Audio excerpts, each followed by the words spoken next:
Hey, c'est la Minute Pia Pia.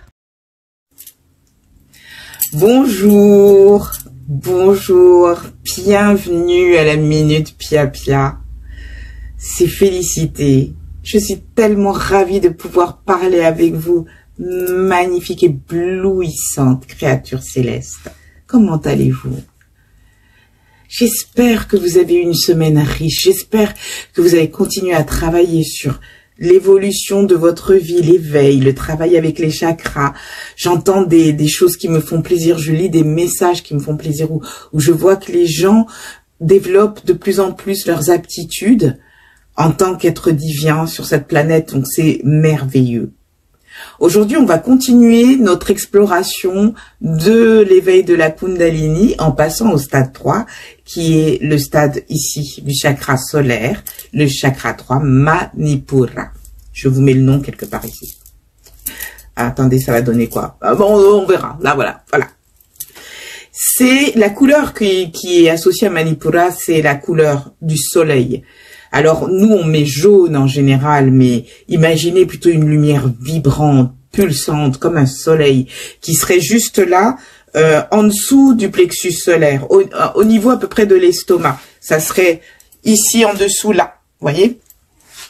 Donc, imaginez cette boule solaire, imaginez que vous avez un soleil là-dedans, qui est là et qui rayonne de 1000 éclats.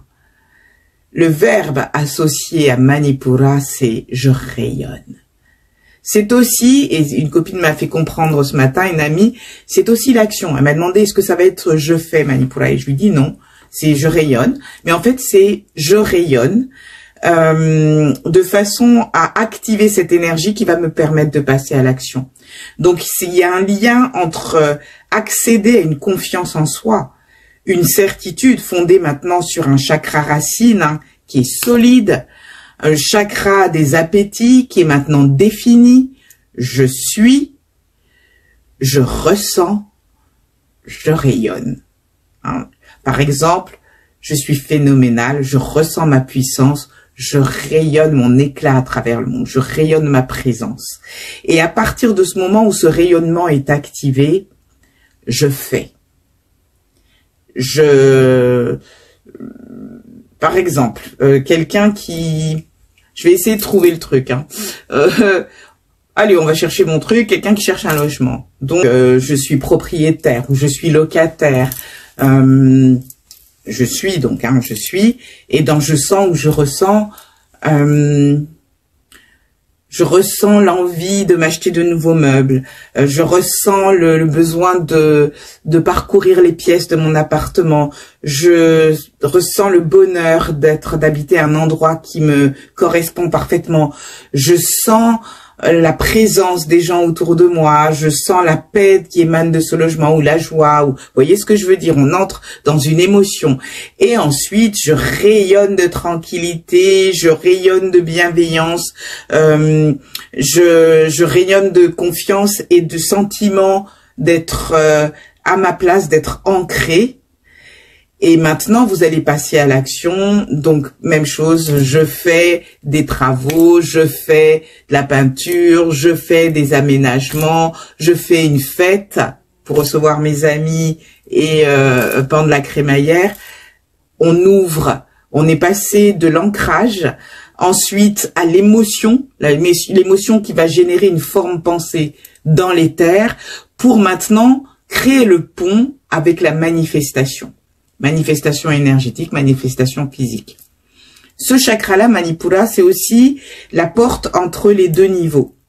Souvent, lorsqu'on est dans le travail spirituel, on a tendance à négliger tout ce qui est matériel. On a tendance à croire que l'argent, bien que ce soit quelque chose de maintenant indispensable, surtout dans le monde occidental, n'a pas une valeur spirituelle très élevée.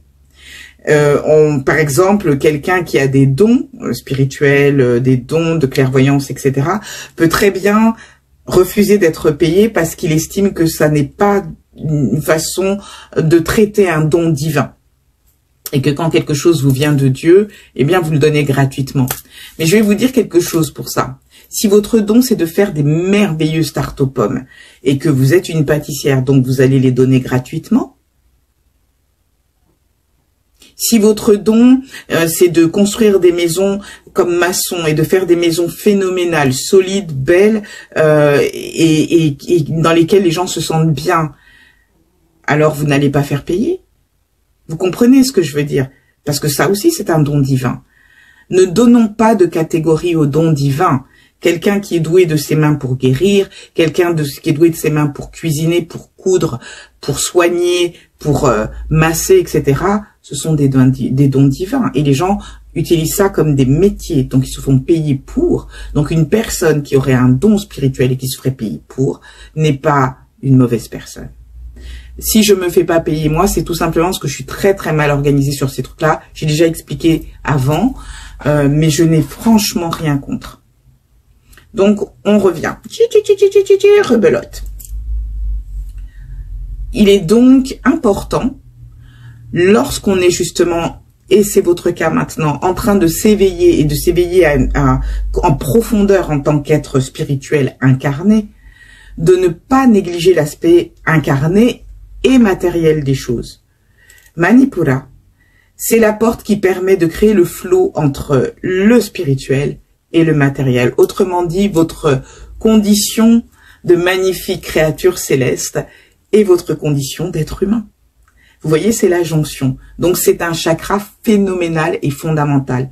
Il doit bien fonctionner. Il doit être en bonne santé pour qu'il y ait dans votre vie un équilibre entre le matériel, l'argent, hein, la pépette, la moula, mais aussi la bonne santé de votre corps, mais aussi votre présence, hein, le fait que vous soyez quelqu'un qu'on respecte, on sent la présence. Je ne sais pas si vous savez et si vous connaissez qu'il y a des gens, même quand ils sont là, on ne se rend pas compte qu'ils sont là, on les oublie tout le temps.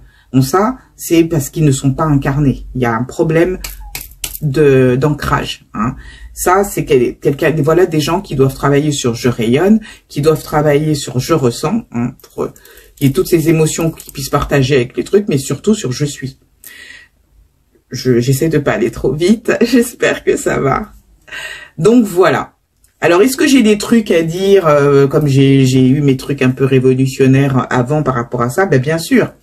La société actuelle est faite pour nous empêcher de ressentir clairement des choses qui proviennent de nous ou de notre sens de l'intuition, nos antennes divines. Tout est fait pour nous faire croire que le ressenti passera forcément déjà par le corps. Et comme je vous l'ai dit la dernière fois, on entretient la frustration.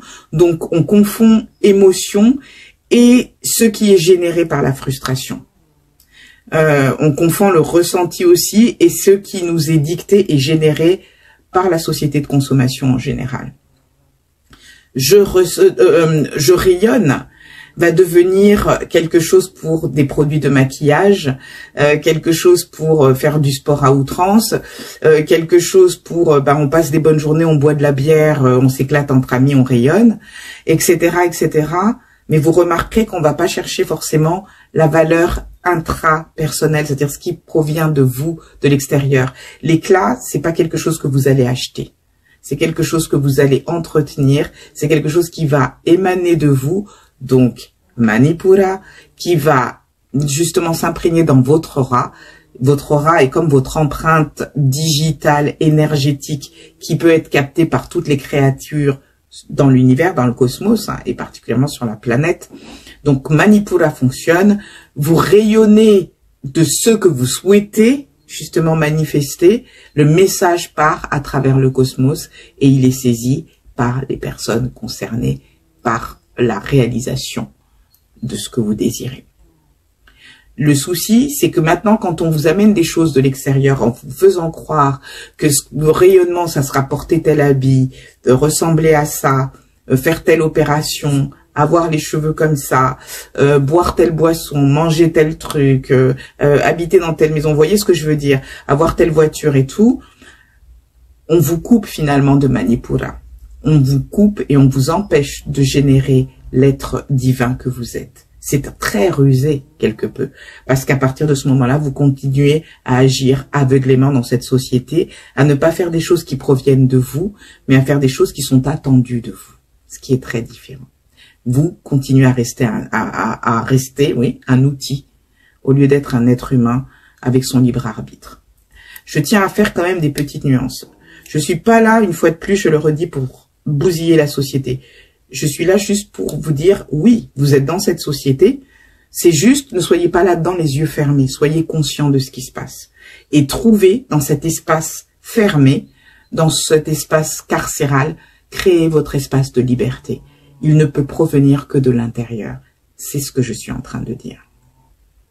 Ça ne veut pas dire qu'il n'y aura pas de problème, ça ne veut pas dire qu'il n'y aura pas de malheur, ça veut dire que vous trouverez en vous la sagesse pour faire de ce qui vous arrive une force et non pas une faiblesse.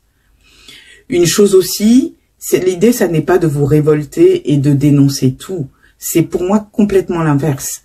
Même si la personne que je vais citer est très controversée, hein, c'est Voltaire, et je sais que c'était quelqu'un qui était très raciste, tout ça, mais parce qu'il était ignorant, comme beaucoup des Caucasiens à l'époque, et certains encore, ça c'est encore autre chose, concernant tout ce qui est couleur de peau, etc. Mais il disait une chose dans Candide, il dit la seule chose que je sais, c'est qu'il faut cultiver son jardin. Et ça veut dire simplement que la seule chose, quoi qu'il se passe autour de vous, restez centré sur ce qui vous arrive vous. Ça n'est pas de l'égoïsme, c'est pas de l'égocentrisme, c'est de comprendre que la façon dont vous allez agir par rapport aux événements qui viennent, intercepter votre vie, qui viennent sur votre chemin, c'est ça qui va déterminer la qualité de la vie que vous allez mener ou pas. Soit vous vous laissez mener par les éléments, soit vous vous prenez du recul et vous analysez ce que vous voyez, parce que vous êtes éveillé, et là, vous décidez d'agir en fonction de ce qui correspond à l'être que vous êtes, et non pas en fonction de ce qui est attendu de vous par des personnes qui souvent sont encore aveuglées par le système. J'espère que ça a été clair. En tout cas, voilà ce qu'est Manipura. Voilà l'exercice que je vous propose. Il est très très simple. Vous voyez ce qu'est une orange ou un citron. Vous n'êtes pas, j'ai une amie qui a du mal à visualiser, donc ça s'adresse à toi et à d'autres qui pourraient être dans ce truc-là. Prenez une orange ou un citron ou dessinez un cercle jaune et posez-le là, hein, là où je vous ai montré qu'était Manipura. Et imaginez qu'il se met à produire de la lumière, mais comme un cœur. Là. Boum, boum. Voyez qu'il rayonne. Et vous allez recommencer vos trucs. Je suis, je ressens, je rayonne tel truc. Je rayonne de toute ma puissance. Je rayonne de toute ma souveraineté. Je rayonne de toute ma, comment dire, de tout mon éclat.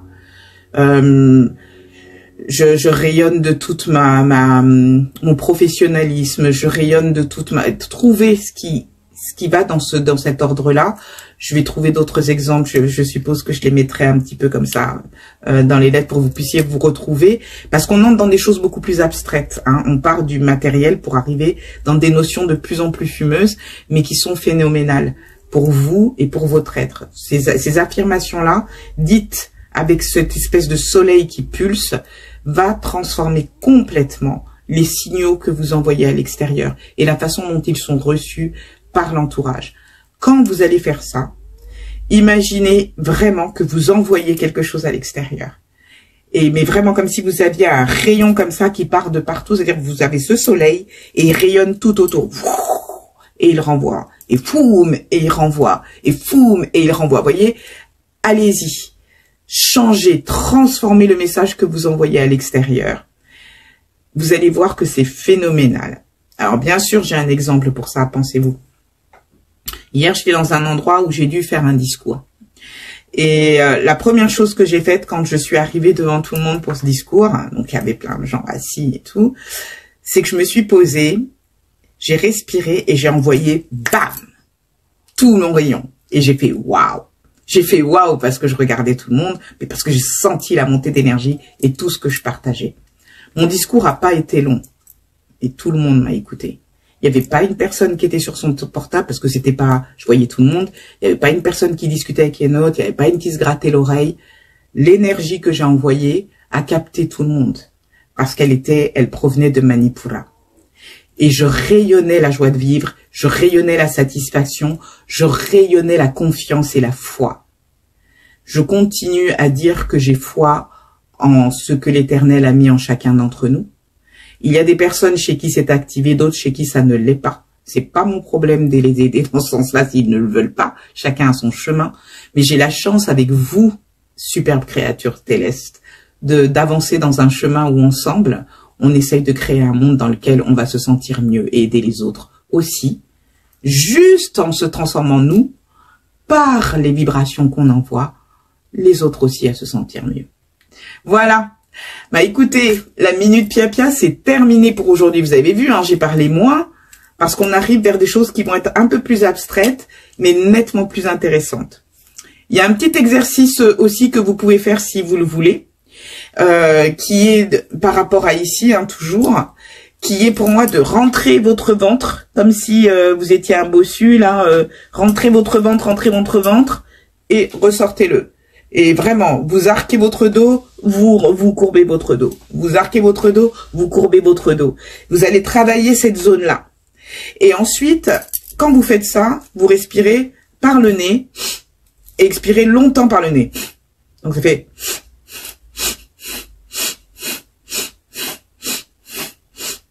Faites ça au moins 1 minute, puis après 2 minutes, puis après 3 minutes, au fur et à mesure des jours, quand vous commencez à être forte avec ça. En imaginant toujours, fort ou forte, excusez-moi messieurs, en imaginant toujours que ce soleil rayonne. Pardon. Et ensuite, comme d'habitude, on bloque les sphincters, hein, pouf le périnée, pouf l'anus, la respiration, et on fait monter le tout en fermant les yeux et en visionnant le 3e œil. Si vous faites ça, vous allez sentir une poussée d'énergie incroyable. C'est là que vous transformez votre existence.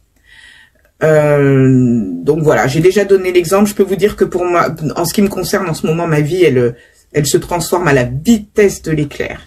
Ça va tellement vite que je me suis dit, il faut que je prenne le temps de me poser un peu parce que ça va dans tous les sens. C'est phénoménal. Faites confiance dans le processus. Je vous avais dit que quand vous vous lancez dans des trucs de Kundalini, il va y avoir c'est spectaculaire ce qui se passe. Et que ça peut passer par des situations qui vous paraissent négatives. Elles le sont pas. C'est vraiment l'énergie qui fait le ménage. Et elle fait le ménage pour que puisse justement se mettre en place une énergie qui vous correspond à vous. L'énergie ancienne s'en va. Et ciao ma belle. Et l'énergie nouvelle vient. Oh, par ici ma doudou. Voilà. Bon, hey, bienvenue aux nouveaux adhérents. Merci de faire confiance au contenu de cette chaîne. Si vous souhaitez m'écrire, n'hésitez pas, feliscoaching@gmail.com. Si vous ne souhaitez pas écrire, n'hésitez pas, vous êtes libre. Merci à ceux qui envoient des jolis messages, merci infiniment. Je suis désolée pour cette semaine, je n'ai répondu à aucun mail. Je n'ai pas eu le temps. J'étais vraiment très prise par mon travail et très prise par des tas de choses le soir. Enfin, ça n'a pas arrêté et du coup, je vais me rattraper la semaine prochaine. S'il vous plaît, je vous demande de m'excuser pour ça. Parce que je sais que vous attendez des réponses et voilà, je fais comme j'essaye de pouvoir au maximum. Mais voilà. Prenez soin de vous. Hein, ça c'est... l'ordonnance du médecin Féfé. Prenez soin de vous, prenez soin des gens que vous aimez. Et puis ceux que vous n'aimez pas, balancez-les vers l'Éternel. C'est il ou elle qui recycle. C'est pas notre problème, nous. Nous, ce qui nous occupe, on cultive notre jardin. Encore. Allez, au revoir tout le monde, à bientôt. Je vous souhaite le meilleur. Merci